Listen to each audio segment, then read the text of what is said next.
t'es pas mon père. De toute façon, je laisserai personne rentrer dans la chambre de papa. De toute façon, moi, je veux retourner chez maman. La Oumma YouTube, que la paix soit sur vous. Ces phrases, on peut les entendre lorsque un homme et une femme se remarient après avoir déjà eu des enfants. On parle de famille recomposée. C'est un noble projet, mais sachez que la famille recomposée doit relever de nombreux défis et je vous propose d'en parler dans cette vidéo.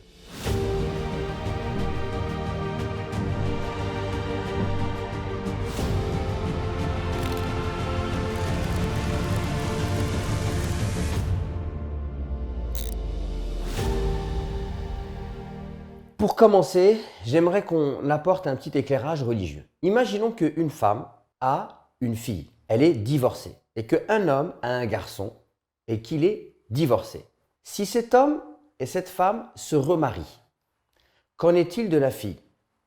Pourra-t-elle, par exemple, si c'est une fille pubère qui porte le voile, enlever son voile devant son beau-père?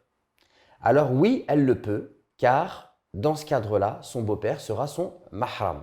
Est-ce que la mère pourra enlever son voile devant son beau-fils, le fils de son nouveau mari? Oui, elle le pourra, puisque le fils de son nouveau mari sera considéré comme son mahram. Elle ne pourra pas se marier avec lui. Par contre, la jeune fille et le jeune garçon ne seront pas considérés comme mahram, puisqu'ils pourront se marier lorsqu'ils seront adultes. Ce que je viens de vous dire est tiré du Coran dans la sourate 4 et on va lire les versets ensemble.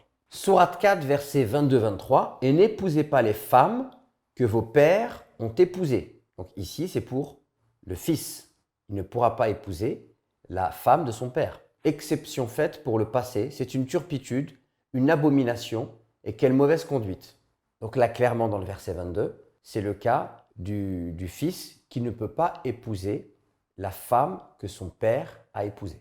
Verset 23, vous sont interdites vos mères, filles, sœurs, tantes paternelles et tantes maternelles, filles d'un frère et filles d'une sœur, mères qui vous ont allaité, sœurs de lait, mères de vos femmes, belles filles sous votre tutelle et issues des femmes avec qui vous avez consommé le mariage. Si le mariage n'a pas été consommé, ceci n'est pas un péché de votre part. Les femmes de vos fils nés de vos reins, de même que de deux sœurs réunies, exception faite pour le passé, car vraiment Allah est pardonneur et miséricordieux. Donc clairement, dans ce verset, il est fait référence à la belle-fille. Donc on ne peut pas se marier avec sa belle-fille, c'est-à-dire la fille de sa nouvelle femme. Donc ces versets du Coran nous expliquent quelles sont les femmes avec lesquelles on ne peut pas se marier. Et vous voyez bien que dans ces versets-là, il n'est pas stipulé que ce garçon ne peut pas se marier avec la fille de la nouvelle femme de son père. Donc, elle lui est licite au mariage. Ce que vous devez savoir également, c'est que d'un point de vue islamique, il est très important de respecter la lignée. Donc, dans la parole « tu n'es pas mon père »,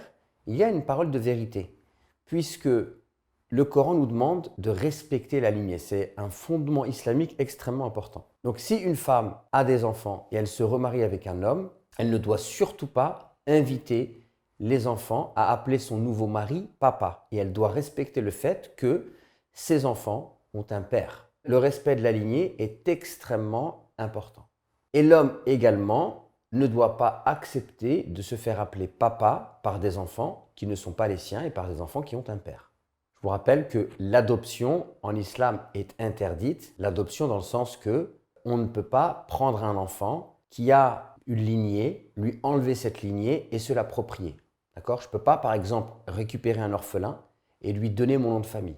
L'adoption dans le sens que je prends un orphelin dont je m'occupe est tout à fait permise en islam. Mais l'adoption dans le sens que j'enlève son nom et je lui donne mon nom de famille et je fais en sorte qu'il m'appelle papa, cela est illicite en islam, puisqu'on doit respecter la lignée. Et cela fait en sorte que cet enfant ne se retrouve pas un jour à épouser sa sœur par ignorance. Il faut préserver la lignée, c'est extrêmement important.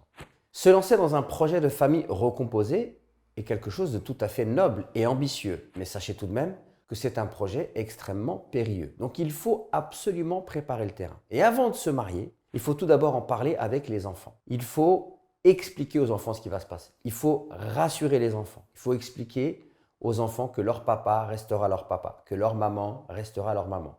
Il faut expliquer le fait que la maman se remarie ou le papa se remarie ne remet pas en cause l'amour que le papa ou la maman a pour ses enfants.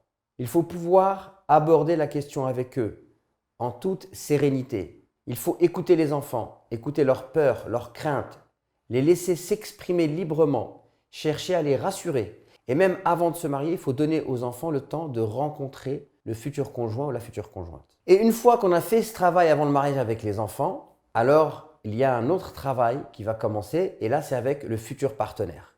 Il faut absolument parler avec ce futur partenaire pour essayer de voir est-ce qu'on a la même vision de la famille et est-ce qu'on a la même vision du rôle à jouer parce qu'il va falloir absolument définir les rôles.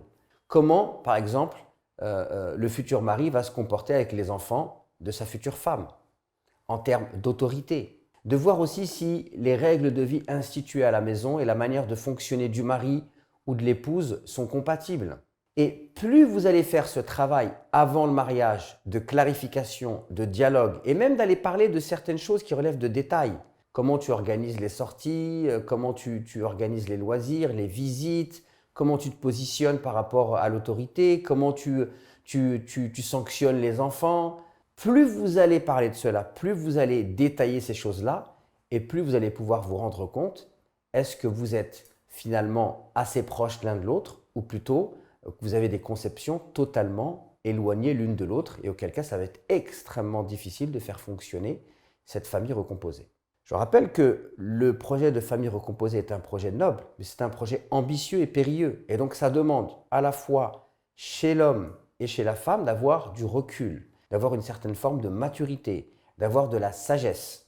Parmi les choses élémentaires à respecter lorsqu'on se lance dans un projet de famille recomposée, c'est d'avoir un comportement juste vis-à-vis de ses enfants et des enfants de son partenaire. Et ce point-là est très souvent une des causes de discorde entre l'homme et la femme dans les familles recomposées, alors qu'on n'est en réalité que dans le b.a.-ba. Sans ce fondement de justice, une famille recomposée ne peut pas fonctionner.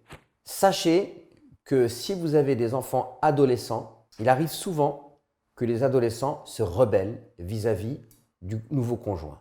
Ça peut être les belles-filles qui vont se rebeller vis-à-vis de leur beau-père, ou alors le beau-fils qui ne s'entend pas avec sa belle-mère, et ça peut être source de grandes dissensions au sein de la famille. Alors comment faut-il gérer cette rébellion? Tout d'abord, il faut essayer de comprendre ce qui se passe. Est-ce que cette rébellion est due au fait que l'enfant subit une injustice? Auquel cas, tant que cette injustice ne sera pas reconnue et réparée, il ne pourra pas y avoir d'amélioration. Ou alors, est-ce que cette rébellion est due au fait que l'enfant n'accepte pas l'idée que sa mère ou son père se remarie et auquel cas il fait une forme de chantage affectif? Là encore, l'aspect psychologique est extrêmement important puisqu'on s'aperçoit que certaines femmes aimeraient se remarier, mais elles culpabilisent. Et donc, comme elles culpabilisent, les adolescents le ressentent et ils vont jouer sur cela pour essayer finalement de casser cette nouvelle relation. Donc, la rébellion des adolescents peut être le fait de plusieurs choses qui sont parfois assez opposées et c'est important d'avoir cette capacité d'analyse pour pouvoir faire ce qu'il faut et arranger la situation.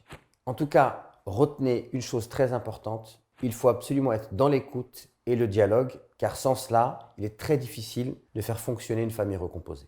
Je vous invite à partager cette vidéo, à la liker et à vous abonner à cette chaîne et je vous dis à très vite pour de nouvelles vidéos.